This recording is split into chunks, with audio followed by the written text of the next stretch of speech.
люди, вообще действительно самое страшное, что может случиться с человеком, кроме смерти, это изгнание. И вот наш народ, переживший унизительное изгнание, очень долговременное изгнание, да, и представляете себе, вот их туда приехавших, уже нормально, все, уже Украина, уже все практически прошло. Вот все. 13-й год был прекрасный для крымских татар.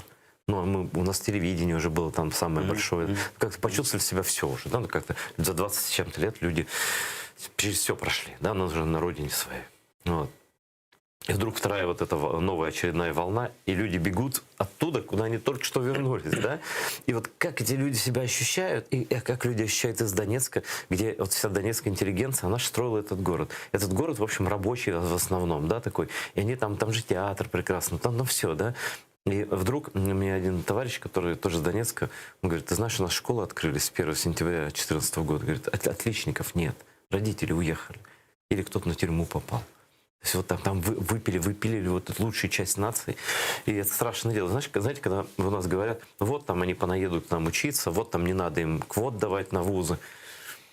Но я как-то так сжимаю зубы немножко и думаю, тебе б лишиться дома вообще. Ні, ну це страшна ситуація, без сумніву, це так.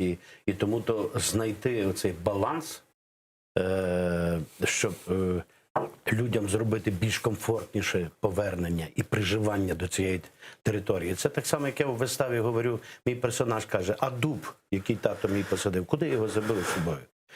Що, мені його зрубати, чи мені його викопати? Але коріння ж не У вас принесе. про изгнание спектакль, в котором вы играете? Ну, це є поминальна молитва. Є така сама ситуація з приводу Російської імперії, коли була зона осідлості, де могли жити, а де не могли жити. І тому то це питання, воно не тільки, воно виявляється багатьох століть питання. Питання, яке в людському єстві є якась сидить бацила зла, яка провокує ці моменти. І тому то момент цього перекопування, я пам'ятаю, коли я пересаджував свого горіха на подвір'ї, який вже був великий досить. І ми боялися, що це і вже пізно було весною, вже під літо, і нам треба було його пересадити. І ми просто з жінкою що зробили? Ми біля нього двоє на коліно опустилися, помолилися біля цього, попросили в нього пробачення, пересадили його на другий, і він послухав нас, і все нормально. І живе, і почав плодоносити, і все нормально. Тобто довкола нас існує той світ, який порушувати не варто. Тому що ми ж такі самі мікроби, які довкола все те, що живе, існує. І тому то, мабуть, ота пісня, коли співалася при Радянському Союзі, що ми ріків вспять повернемо, ну, це ненормальність була. Ми пережили цю ненормальність. Ну, они опять пробуют историю вспять повернуть. Ну, я думаю, що ця проба, вона має, до речі, і отверезити багато тих людей, які живуть в нас і ще хочуть цього. Ну, мабуть, оце отверезення, воно не раптово, це не вимикач, який просто вимкнеш і все. Це психологічно дуже складно.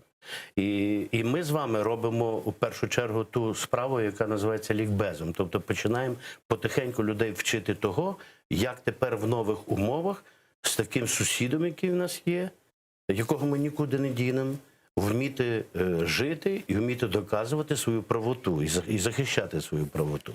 І це нас всіх має загартувати на силу, на міць.